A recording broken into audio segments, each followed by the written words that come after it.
Ó Senhor, queremos declarar que nós o amamos, mas o Senhor sabe, nós somos filhos ingratos de um Pai maravilhoso. Muitas vezes não sabemos expressar o nosso amor, muitas vezes colocamos tantos sentimentos humanos, as nossas próprias vontades, desejos.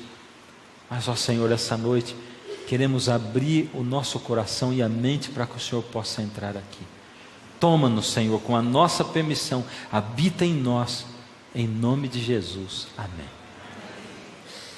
Quero convidar você para abrir a sua Bíblia em Jeremias capítulo 1. Jeremias capítulo 1. O livro de Jeremias está no Antigo Testamento. Ele é um dos profetas chamados profetas maiores. Do verso 1 em diante diz assim: palavras de Jeremias, filho de Ilquias, um dos sacerdotes que estavam em Anatote, na terra de Benjamim. A ele veio a palavra do Senhor nos dias de Josias, filho de Amon, rei de Judá, no 13º ano do seu reinado. Isso aqui é só para colocar a gente de acordo ou na época em que isso aqui foi escrito, para a gente saber que Deus fala muita coisa a respeito de muitos profetas. Quando a gente fala, por exemplo, de Moisés, a gente sabe que Moisés nasceu numa época muito difícil, e que quando Moisés nasceu, o povo hebreu era escravo no Egito, e que a mãe dele teve que escondê-lo, porque o faraó fez um edito onde os meninos seriam assassinados, e a mãe escondeu, colocou num bercinho de junco, e a filha do faraó achou. A gente sabe um monte de coisa sobre Moisés, sobre José, sobre outros, mas sobre Jeremias a Bíblia não fala muito.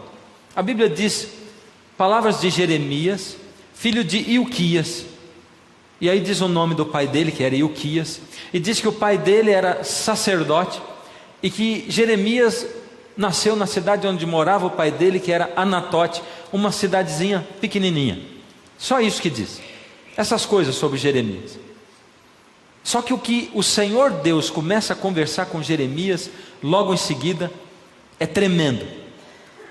E as palavras que o Senhor dirige a Jeremias, são palavras que colocam o nosso conceito de vida, de relação nossa com Deus e com a vida, totalmente de ponta cabeça, e organizam tudo, não porque a gente tem que virar de ponta cabeça, porque Deus coloca errado, ao contrário, nós vivemos de ponta cabeça e Deus tem que colocar em pé, mas para nós é o mesmo que virar de ponta cabeça, mas Deus nos coloca sobre os nossos pés, o que Deus fala com ele. A primeira coisa é que Deus chama Jeremias, ele faz um chamado especial para Jeremias. E o que essa história de Jeremias tem a ver com você e comigo, que vivemos em pleno século 21? O que tem a ver? Jeremias viveu mais de 600 anos antes de Cristo. E o que a história dele tem a ver? Primeiro, que toda a palavra de Deus é inspirada, ela é útil para nos ensinar, para nos redarguir, para nos indicar o caminho da justiça e como nós devemos andar ao lado de Deus. Segundo, cada palavra que existe na Bíblia é dita para mim, para os dias de hoje. E é por isso que eu tenho que aprender a ler a Bíblia, a palavra de Deus. É por isso que eu tenho que aprender a recebê-la como a palavra de Deus na minha vida. É por isso que eu tenho que recebê-la como sendo o Senhor Deus falando comigo, falando a mim. É por isso. Porque o Senhor Deus quer conversar comigo, Ele quer falar comigo, Ele quer se dirigir a mim. Então quando Deus fala, Ele não está falando com uma pessoa, ou com o Jeremias, ou com esse, Ele está falando comigo. Sem contar que a situação na qual Jeremias vivia era muito parecida com a nossa situação hoje, porque Deus estava para intervir na história do mundo, e na história do povo dele, e Deus estava para lançar um grande juízo sobre a terra.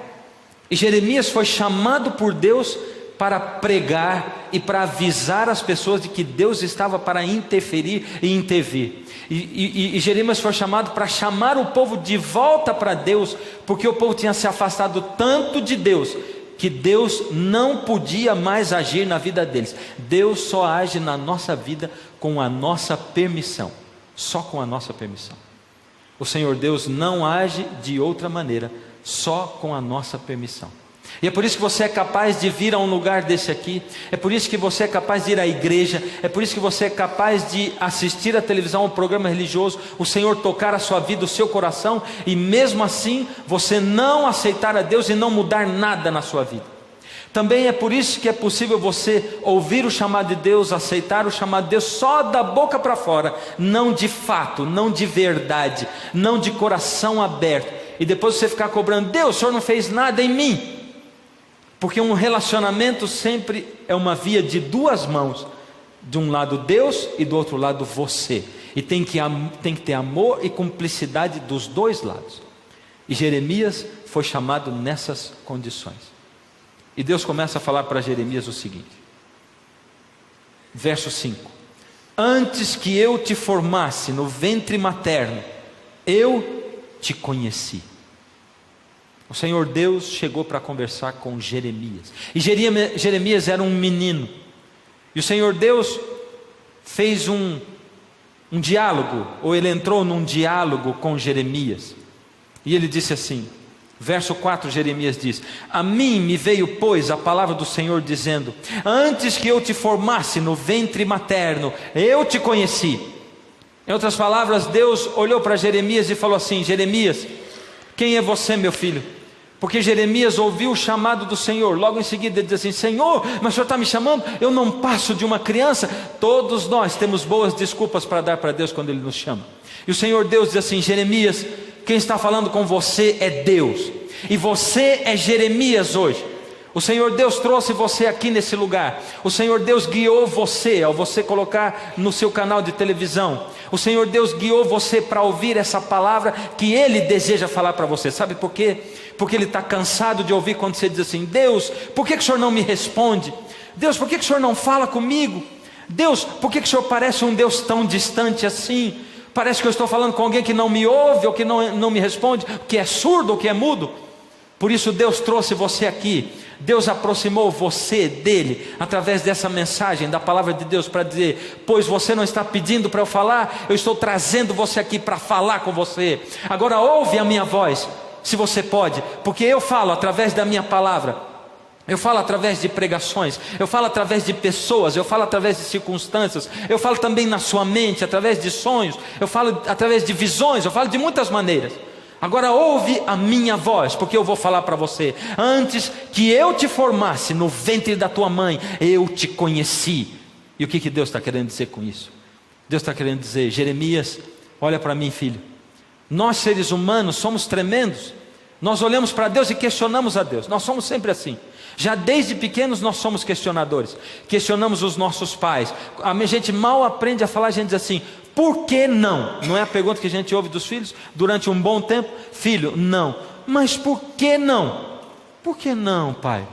Mas pai, por que não? A gente escuta o por que não de muitas maneiras. Por que não? Porque nós somos indagadores. Nós queremos a explicação, porque se a resposta não for convincente, eu vou fazer do meu jeito e não do seu jeito, Senhor.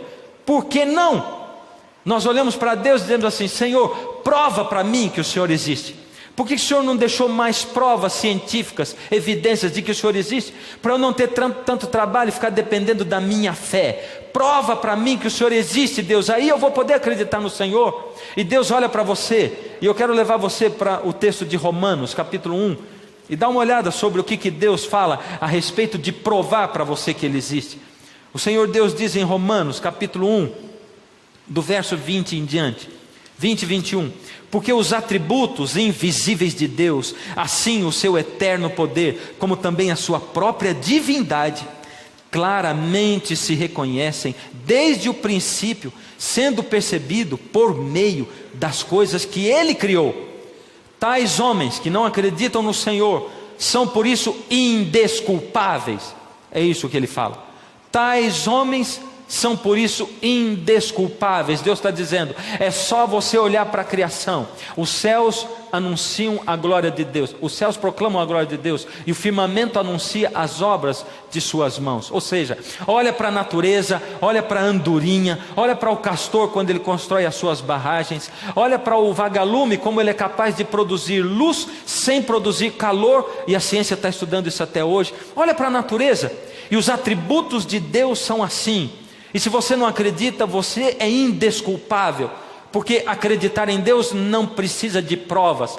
E se você está querendo acreditar no Big Bang, isso já é uma coisa tão difícil de acreditar. E outro dia eu estava lendo uma coisa tão simples, porque eles dizem que surgiu de uma explosão cósmica. Mas como surgiu de uma explosão cósmica? E a primeira coisa que existiu, porque tinha que ter matéria para explodir. E a própria ciência diz que é impossível surgir matéria da não matéria. Então, como essa matéria sempre existiu, quem criou essa matéria? Ela sempre esteve ali. E se essa matéria sempre esteve ali, como ela explodiu? Não tem jeito de surgir matéria da não matéria. E se a primeira coisa surgiu, como ela surgiu?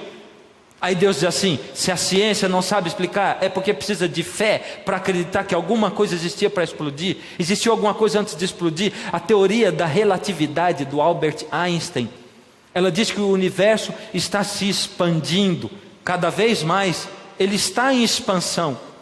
E se o universo está em expansão, é porque é capaz, a gente poderia, se fosse gravado isso num filme, voltar a fita todinha e chegar ao ponto inicial. Só que o ponto inicial não é uma bola do tamanho de uma bola de basquete, também não é do tamanho de uma bola de tênis, e muito pouco do tamanho de uma bola de golfe. E também não é do tamanho de uma bolinha, de uma cabeça de alfinete. É do tamanho do nada.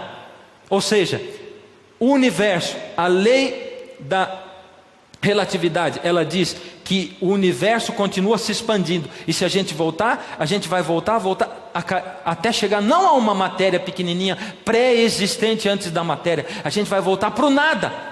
E se do nada não surge nada, se não existe matéria da não matéria, é só eu começar a perguntar para as pessoas, dizer assim: como surgiu a primeira matéria da não matéria? Eles vão dizer: bom, isso ninguém sabe explicar, não tem como explicar. Por isso, para acreditar em evolucionismo, em Big Bang, em evolução, eu preciso de fé. Aqui a palavra de Deus está dizendo: para acreditar em Deus, você precisa de fé. Olha para a natureza, você vai ver evidências suficientes para somar com a sua fé e acreditar e aceitar a Deus. É assim. E se você não consegue, você se torna indesculpável. É o que o Senhor Deus fala. Mas ele diz para Jeremias: antes que você nascesse eu te conheci. Quem é você? Antes que você fosse formado no ventre da sua mãe, antes que você fosse um embriãozinho, eu conheci você. Quem é você para olhar para mim e me questionar? É como se você já existisse há muito tempo. Filho, você entrou no trem e o trem já estava viajando. O mundo é um trem e ele já estava em viagem quando você entrou. E quando você descer dele, provavelmente ele vai continuar viajando, se Jesus não voltar antes. E como é que você quer questionar o trem todinho, se você só vai viajar um pouquinho nele? Como é que você quer questionar a Deus? Senhor, por que o Senhor não age na minha vida? Se o Senhor não agir, eu não reconheço o Senhor como meu Deus. E Deus está dizendo: antes de eu formar você, porque foi eu que formei você no ventre da sua mãe, eu escolhi você para nascer nesse mundo, eu planejei você. Por isso eu estou dando condições a você de me conhecer e de sair desse mundo preso pelo pecado para um mundo de verdade, maravilhoso.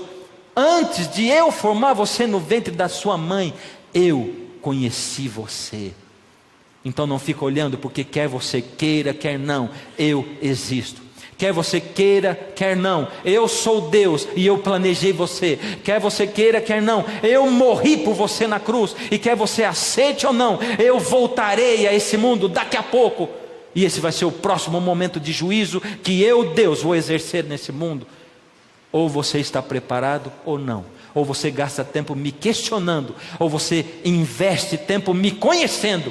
Questionar é uma coisa e conhecer é outra. E eu, Deus, quero conhecer você e quero que você me conheça. Porque eu conheço você desde antes de eu formar você no ventre da sua mãe. E você, quanto você me conhece?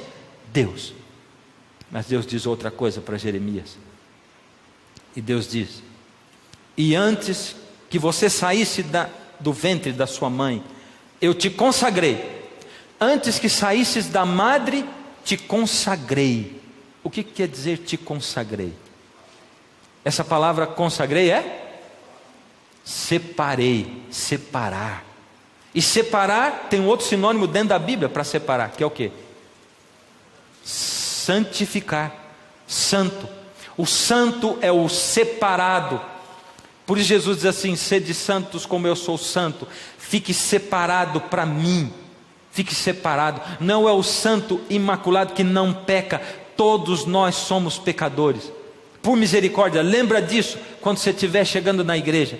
Lembra que quem recebe você lá fora é pecador. Lembra que eu que estou pregando, eu sou pecador. Lembra que todos nós somos pecadores e que nós precisamos todos os dias comparecer diante de Deus, para que Deus possa zerar a nossa conta. Nós precisamos comparecer com o coração sincero. Nós precisamos comparecer diante de Deus confessando os pecados, nos arrependendo dos nossos pecados e pedindo, implorando a Deus pelo perdão dos nossos pecados.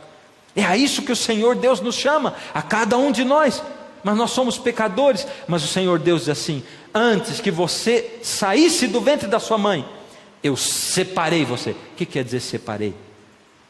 Quer dizer que Deus separou para o lado dele. Quer dizer que quando você e eu nascemos nesse mundo, a gente nasce gostando do que não presta.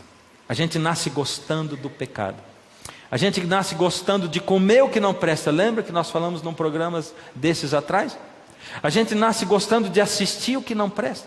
A gente nasce se divertindo com lixo. É assim que a gente é. E quanto mais velho a gente fica, pior a gente vai ficando. Mais a gente gosta de lixo e mais ao lixo nós voltamos.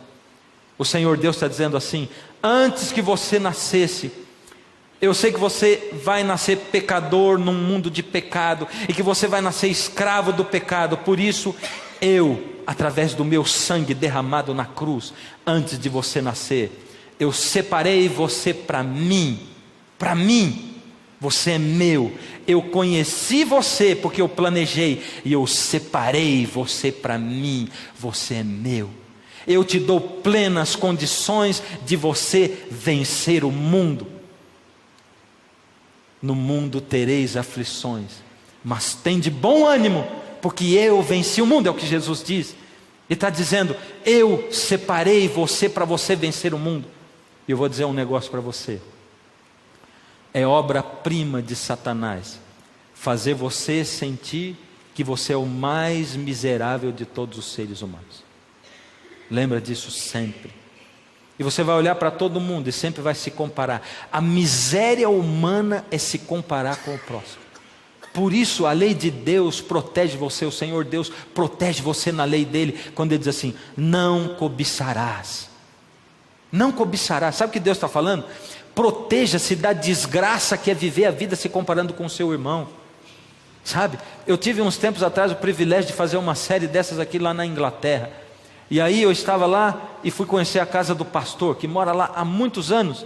E ele mora numa casa a 1h30 da igreja dele. 1h30 da igreja dele. E ele mora numa casa de aproximadamente 60 metros quadrados, que ele pagou alguns milhares de euros, algumas centenas de milhares de euros, aproximadamente 350, 400 mil euros, quase $500 mil.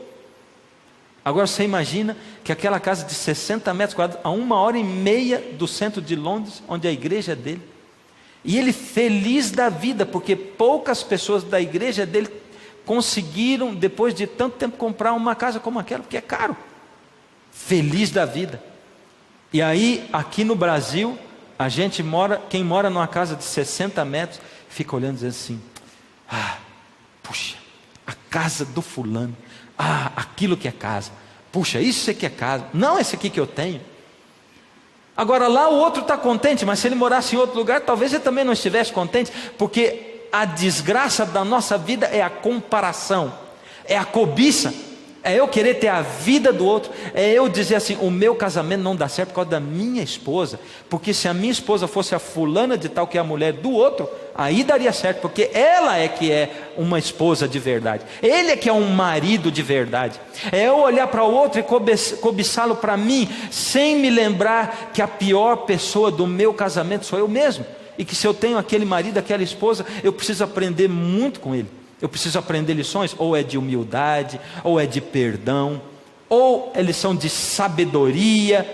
Eu preciso aprender alguma lição com ele. E eu preciso, é lógico que tem gente que sai dos padrões normais, aí vai para o vandalismo, para destruir a outra pessoa com palavras, destruir a outra pessoa com gestos, destruir a outra pessoa também com atos físicos. Aí já está fora de cogitação, porque isso aí é crime, isso aí é ser bandido.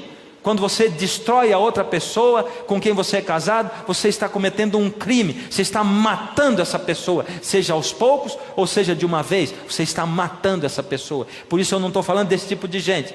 Esse tipo de gente precisa estar na cadeia, ou precisa rogar muito a Deus, para que Deus tenha misericórdia, para transformar a sua vida e a sua natureza. Mas o Senhor Deus está dizendo assim: não se compare com o outro, olha para você mesmo e para mim. Não deseje nem a experiência espiritual que o outro tem. Eu gostaria de ter a fé igual a dele. Puxa, que experiência linda ele viveu. Eu queria ter uma experiência de vida como ele. Deus tem experiências especiais para você. Deus não trata você no atacado. Para Deus você não é o consumista. Para Deus você não é a população da cidade. Para Deus você não é a congregação da igreja. Você tem nome, endereço. Deus sabe quem você é. Ele conhece você porque Ele planejou você, e Ele conheceu você antes de você sair do ventre da sua mãe. Por isso Deus tem uma experiência espiritual para você especial. E a experiência de qualquer homem, do homem de maior fé da Bíblia, porque o Senhor Jesus disse que o maior de todos os profetas tinha sido João Batista, até aquele tempo. E pega o João Batista, pega o Elias, pega o Moisés, qualquer um deles, eles ainda tiveram uma experiência espiritual aquém daquilo que Deus quer que você tenha, e daquilo que Ele pode levar você a ter, se tão somente você olhar só para Ele. Por isso o Senhor Deus diz assim: eu conheci você antes que você saísse do ventre da sua mãe. Eu separei você para mim. Eu consagrei você para mim antes que você saísse do ventre da sua mãe. Você é meu. Eu te dou plenas condições de vencer o pecado, de vencer esse mundo. É só você olhar para mim, é só você acreditar em mim. Tenha fé. Para ter fé você tem que conviver comigo, tem que ir à igreja, tem que ler a Bíblia, tem que orar, aprender a fazer essas coisas. Mas vai atrás disso como quem busca água, quem busca comida, o pão, o alimento. Faz isso e você vai ter fé, e você vai se aproximar de mim. Eu separei você nesse mundo de pecado. Quando você nasceu, eu já botei em você o exército de Jesus Cristo, o uniforme do exército de Jesus Cristo. E a não ser que você queira dizer não para Deus, que você queira rejeitar a Deus, você é de Deus. Mas a maioria dos seres humanos na face da terra rejeitam a Deus, estão rejeitando a Deus. Rejeitam a Deus começando pelo fato de não ter tempo para Ele. Rejeitam a Deus a partir do tempo que querem formar um Deus à sua imagem e não aceitar a Deus e que você é a imagem de Deus. Rejeitam a Deus porque Deus não é a prioridade, não é o primeiro no coração. Antes que você nascesse, eu separei você para mim. E Deus disse uma última coisa para Jeremias. Deus disse, aqui diz assim: e te constituí profeta às nações. O que é constituir profeta às nações? Terceira coisa, te constituir. A palavra constituir é dei. Deus está dizendo para você, Jeremias: eu, antes de formar você no ventre da sua mãe, eu conheci você.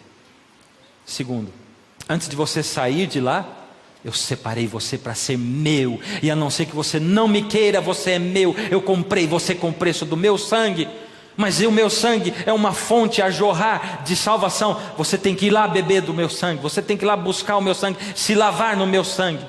É isso. Terceira coisa, e eu dei você como profeta às nações, para o mundo. Hoje eu dei você. Deus está falando. Deu como? Como deu como profeta? Como assim? É isso mesmo. Deus está chamando você para você anunciar para o mundo inteiro quem Ele é, e como é maravilhoso viver com Deus e pertencer a Deus e ter Deus na sua vida.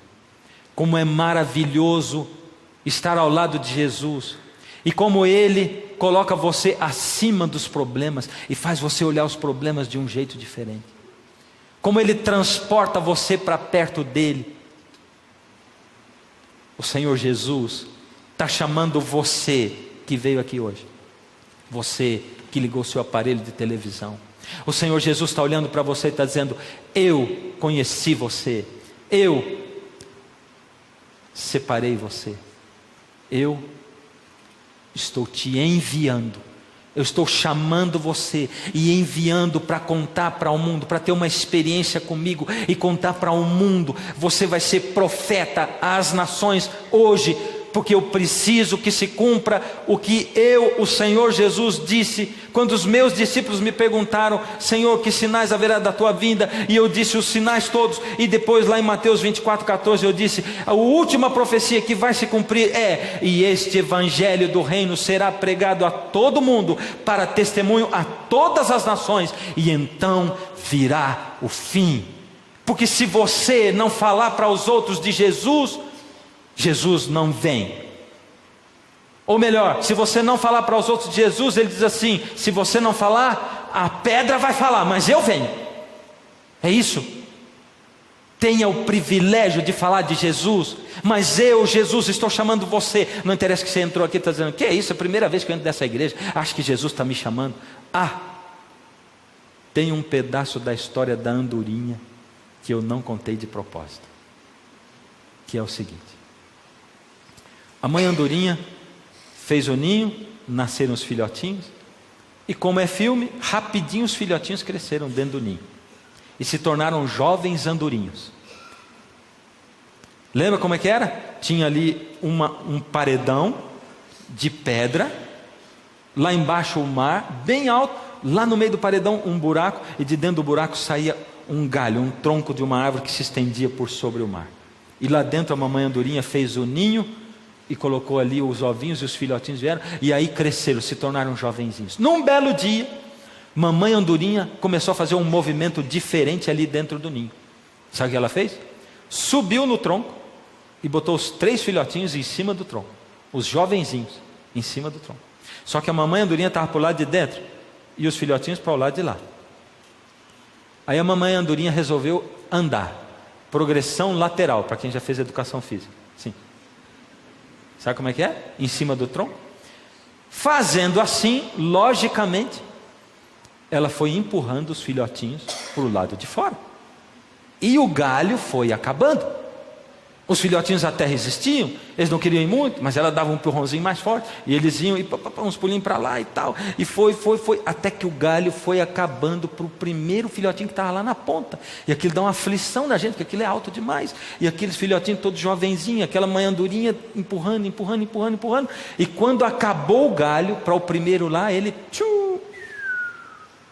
antes de chegar no mar, abriu a asa e saiu voando. Que coisa fantástica o Senhor Deus fez na natureza. Que coisa maravilhosa. Aquela mamãe andorinha sabia exatamente a hora de colocar o seu filhotinho para voar. E ela continuou empurrando. Tinha mais 2. Acabou o galho para o segundo, e ele também despencou de lá de cima, e antes de chegar no mar, na água, saiu voando.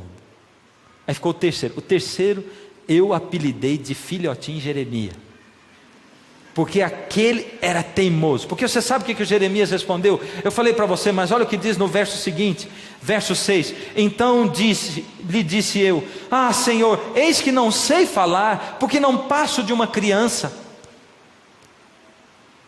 Aí tem um monte de filhotinho Jeremias, um monte de gente que olha para mim hoje e diz assim: imagina, eu não sou de igreja nenhuma, imagina, eu vim primeira vez nessa igreja, imagina que Deus está me chamando para falar de Deus para os outros. Pois Deus está chamando você sim. Você pode até dizer para Deus assim: é a primeira vez, eu não sei falar, eu nem conheço Jesus direito, eu não sou dessa igreja, não interessa. Deus está dizendo: eu mando você. E olha o que Deus disse para Jeremias. Ele diz assim: mas o Senhor me disse: não digas, não passo de uma criança. Não digas, é a primeira vez que eu venho na igreja. Não digas, eu nem sei o que é isso. Não digas, não diga nada. Simplesmente eu, Deus, estou enviando você sim, porque eu chamei você. Nada nesse mundo acontece por acaso. Eu atraí você para cá, eu atraí você para mim. Você está ouvindo, você tem ouvido a minha voz na sua vida milhares de vezes quando eu falo na sua consciência. Você tem ouvido o meu chamado, mas você tem me rejeitado 1 milhão de vezes. Quantas vezes eu chamo você, você me rejeita e me rejeita, e você acha que pode viver a sua vida sem mim. Mas eu estou chamando a você. Quer que fique mais claro do que isso agora? Sendo que eu arrastei você para esse lugar, sendo que eu arrastei você para assistir esse canal de televisão. Você quer que fique mais claro? Pois se você tem dúvida, Deus tem sim chamado a você. Quando Ele fala na sua consciência na calada da noite, Deus tem chamado sim a você. Quando você olha a sua família em frangalhos, Deus tem chamado sim a você. Quando Ele olha para você e diz: filho, você tem mais para ser do que o que você tem sido. É isso. Não tem jeito de ficar mais claro. É a palavra do Senhor falando. Não digas, não passo de uma criança, porque a todos a quem eu te enviar, irás, e tudo quanto eu te mandar, falarás. Não temas diante deles, porque eu sou contigo para te livrar, diz o Senhor. Depois estendeu o Senhor a mão e tocou-me na boca, e o Senhor me disse: eis que ponho na tua boca as minhas palavras. Olha que hoje eu te constituo sobre as nações e sobre os reinos, para arrancares e derribares, para destruíres e arruinares, e também para edificares e para plantares. A missão que eu te dou não é fácil, é uma missão difícil. Você vai diante dos reis, diante das nações, você vai diante do seu patrão, você vai diante dos políticos, você vai diante de quem quer que eu te envie, e você vai falar. E a sua missão não é fácil, porque você vai ter que arrancar e derrubar, mas você também vai ter que plantar, e você vai ter que construir. Mas não se preocupe, porque eu ponho as minhas palavras na sua boca, e aonde você for, eu vou com você. É isso que Deus está falando. Quando chegou o último filhotinho, o filhotinho Jeremias, ele resistiu mais do que todos, por isso eu apelidei de Jeremias, porque ele não queria, ele estava dizendo: eu não passo de uma criança para voar, mamãe. E ela empurrava, e ela empurrava, e ele segurou mais, e ele foi tão resistente, que quando ela empurrou, que ele caiu, quando ele estava caindo do galho, ele ainda esticou a patinha e agarrou por baixo o galho, ficou pendurado feito um morceguinho assim, ó. Que coisa! A história ficou tão interessante, e eu fiquei olhando e disse assim: agora eu quero ver o que vai acontecer nessa história, e no próximo programa eu te conto. Não vou fazer isso com você, prometo que eu não vou fazer. Aí a mamãe andorinha não teve dúvida, começou a bicar a patinha dele. Malvada aquela mamãe, batendo no filhinho. Eu bato em você porque eu te amo, filhinho. Sabe como é que é? Malvada ela. Sabe, filhote de andorinha não pensa, mas aquele pensou, porque eu li o pensamento dele naquele dia. E sabe o que ele pensou? Vou dizer para você. Ele pensou assim: que coisa terrível essa dor na minha patinha, na minha garrinha. É tão terrível que eu prefiro cair e morrer lá embaixo afogado naquele mar, do que ficar sentindo essa dor na minha patinha. E ele largou. E quando ele largou, despencou de lá de cima, antes dele cair no mar, abriu a asinha e saiu voando. Deus está dizendo para você: eu não criei você para viver no ninho. Tudo que você quer na sua vida é um ninho, é um lugar confortável, onde você se sinta seguro, em paz, amado, a pessoa mais importante do mundo, protegido. Deus está dizendo: arranca esse alvo da sua mente, porque eu não fiz você para você viver dentro do ninho, eu fiz você para voar. O ninho é só o lugar para você começar a me conhecer, é só para você se desenvolver, mas eu fiz você para voar. Eu enviei você como profeta a esse mundo. Eu estou chamando você para o meu ninho, eu estou ensinando você, eu estou te dando. E se você tiver a mim, você vai ter a sua fome e a sua sede saciadas, e você vai transbordar, você vai ser uma fonte a jorrar. E eu vou mandar e você vai, eu vou dizer o que você vai falar, você vai falar em nome de Jesus, e você vai fazer milagres. E Jesus diz: e vocês vão fazer as coisas que eu fiz, e coisas ainda maiores serão feitas, Toma isso na tua mão, por misericórdia, em nome de Jesus, porque essa é a promessa do Senhor Jesus para hoje, para os dias de hoje. É isso que o Senhor Jesus coloca na sua mão, é a isso que Ele chama você, e Ele diz: filho, você está muito acanhado, querendo ficar dentro do ninho, você se acha um coitadinho, você se acha um desamparado, você fica me questionando, você fica dizendo: Deus, cadê o Senhor? Você fica querendo, me tratando como se eu não existisse. Filho, eu chamei você e eu dei você para esse mundo. O seu papel não é ficar dentro do ninho, se sentindo protegido e acalentado. O seu papel é ir para esse mundo, arrancar, derrubar, plantar e construir. O seu papel é ser meu profeta, e é para isso que eu estou chamando você, filho. Qualquer coisa menos do que isso é nada, é zero. E qual é o evangelho que você tem que pregar quando você vai? Qual é? Qual é? No Antigo Testamento, qual era o evangelho, o primeiro? Qual era? Cadê esse povo? Quem era o evangelho, o primeiro evangelho do do Antigo Testamento? O Cordeiro. E o segundo? O santuário. E qual foi o terceiro evangelho vivo? O Senhor Jesus Cristo morrendo na cruz, porque o Cordeiro apontava para Jesus morrendo na cruz, o santuário também. E aí a gente diz: pronto, agora acabou o santuário, porque o véu se rasgou de alto a baixo. Aí Paulo diz: não, nós temos agora um sumo sacerdote. Jesus, o nosso Cordeiro, é o nosso sumo sacerdote do santuário do céu, e ele já passou no lugar santo, agora ele está no Santíssimo, e nós estamos na época do juízo. Então o evangelho que eu tenho que pregar é o seguinte: você sabe o que Jesus fez desde o começo do mundo? Ele prometeu que ia morrer, e depois ele morreu. E sabe o que ele está fazendo agora? Ele passou para o santuário, o lugar santo, intercedendo, e agora ele está em juízo. E você e eu somos convidados a entrar dentro do santuário através das nossas orações. Olhe para o Antigo Testamento, olha para Hebreus, olha para o Apocalipse, olha para a Bíblia toda, e você vai ver que o santuário é o tema central da Bíblia, e que o Senhor Jesus tem que ser aceito hoje como o seu sumo sacerdote. E o Senhor Jesus está chamando a você e a mim para proclamarmos o evangelho. E quando ele diz em Mateus 24:14: e este evangelho do reino será pregado a todo mundo para testemunha a todas as nações, então virá o fim do reino. Qual reino? Você que assistiu os programas aqui se lembra: o reino da glória, o reino do pecado que entrou, em seguida da graça, o reino da graça confirmado com Jesus na cruz, e o reino da glória que o Senhor Jesus irá restaurar. Esse é o evangelho do reino. Todos os reinos pelos quais nós passamos, através da história do santuário e do Senhor Jesus, o seu e o meu sumo sacerdote hoje no céu, ao qual nós somos convidados, para a companhia do qual nós somos convidados através da oração, da consagração e da fé. E o Senhor Jesus está chamando você como testemunha disso. Essa é a base do evangelho para a salvação de todo aquele que nele crê. E o que você vai responder para Jesus? Qual é a sua resposta para Jesus? Senhor Jesus deseja mais do que tudo ter você do lado dele. Senhor Jesus deseja mais do que tudo que você aceite o convite, porque para que ele possa atuar você precisa aceitar. Ele já separou você para ele, mas você tem que aceitar. E quem fica em cima do muro já decidiu do lado errado. No rio caudaloso, quem para de nadar contra a maré já vai ser arrastado. Não tem jeito de ser neutro, tem que se decidir ao lado de Jesus. Hoje o convite é diferente. O convite não é só para aceitar a Jesus como seu Salvador.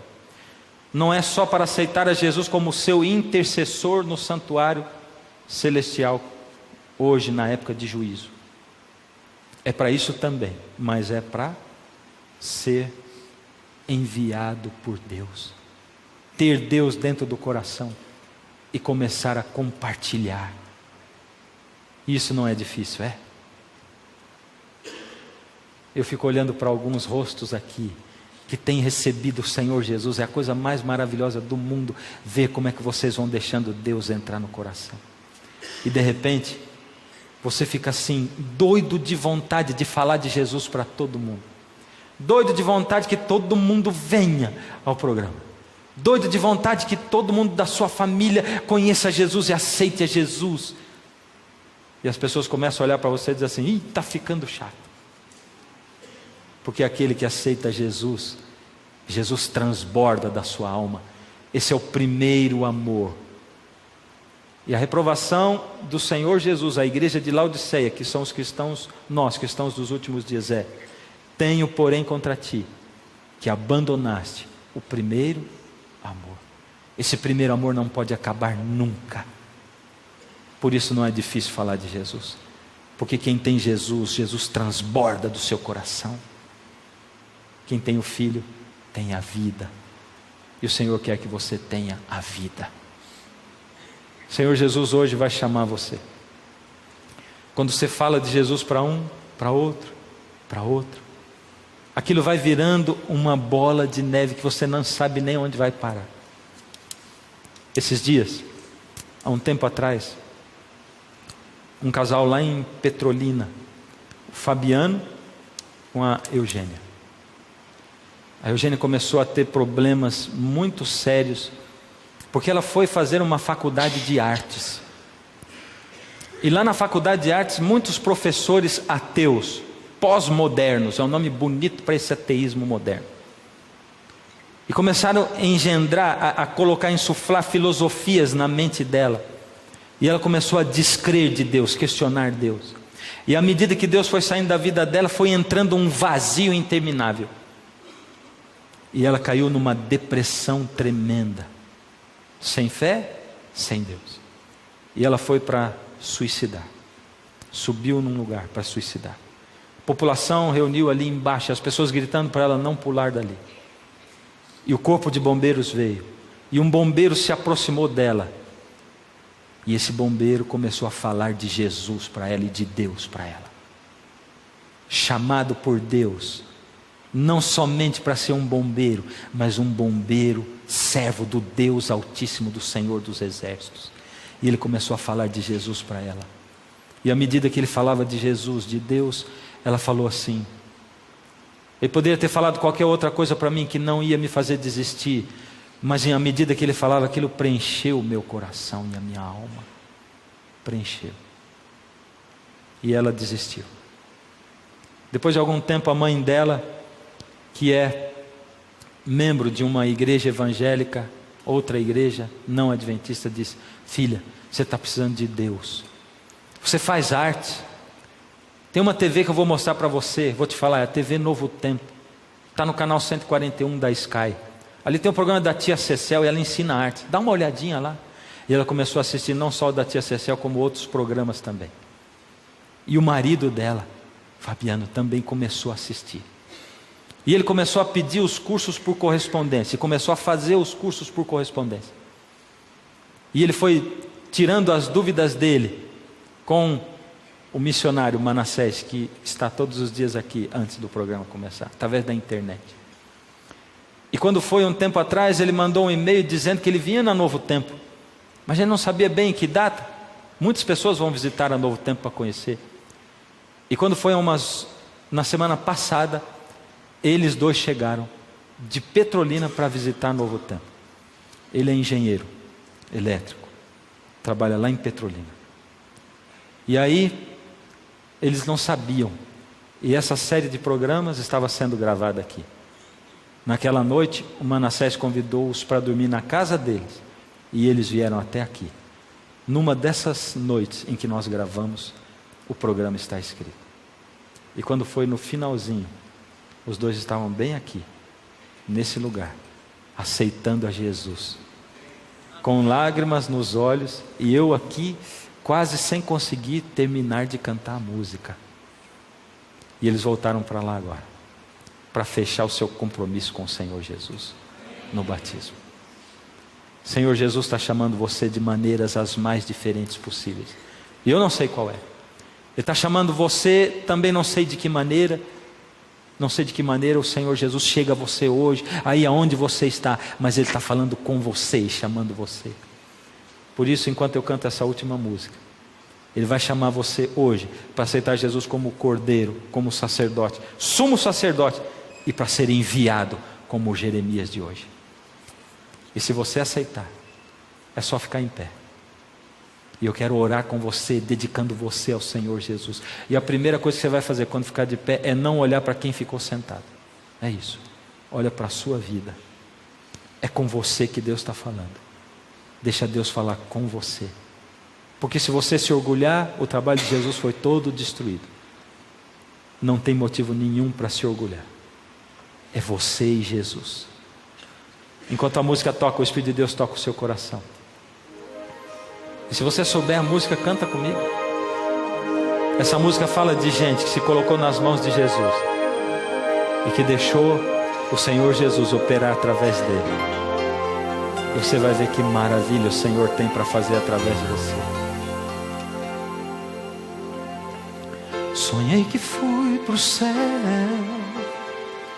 um sonho tão real.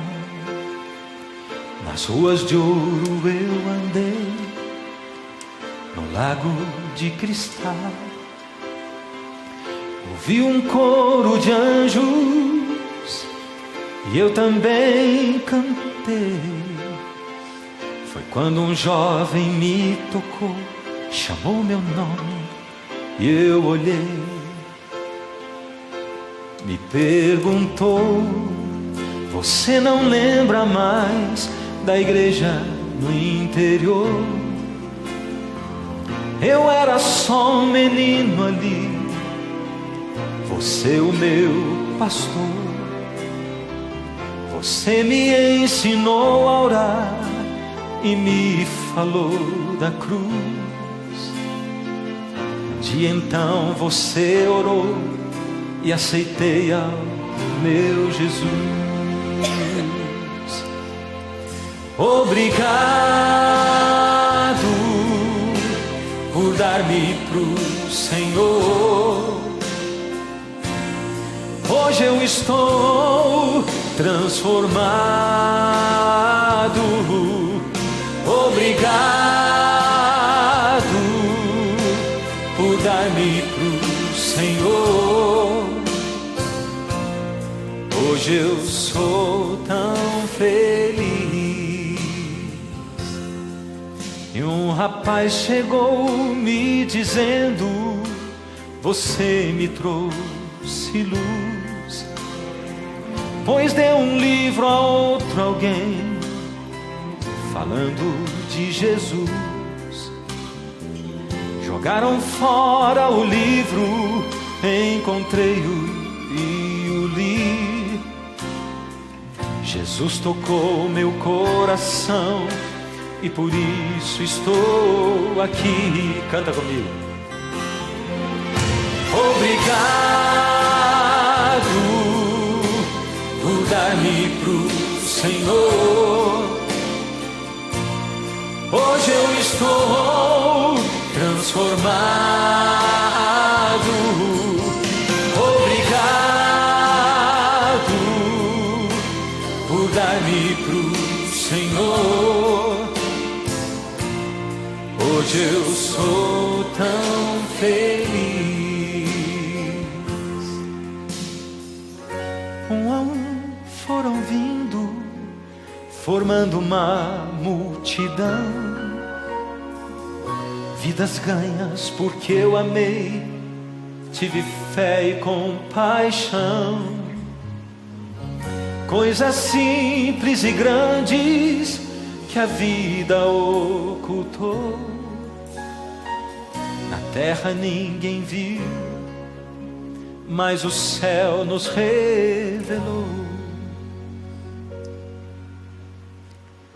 Eu sei que lá no céu ninguém irá chorar, mas acho que senti uma lágrima rolar.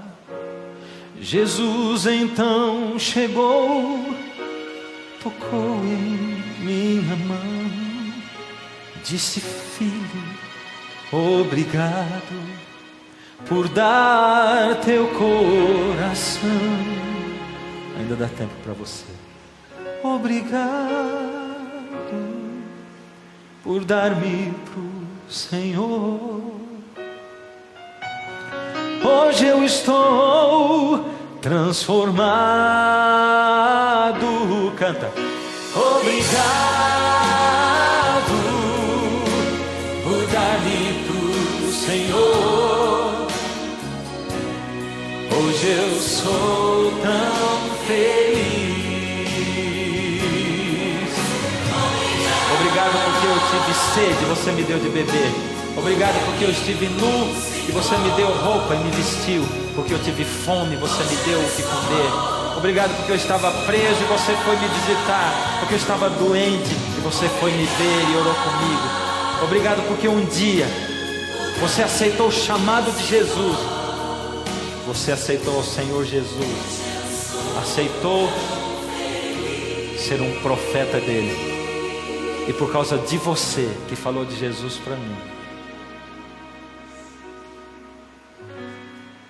hoje eu sou tão feliz.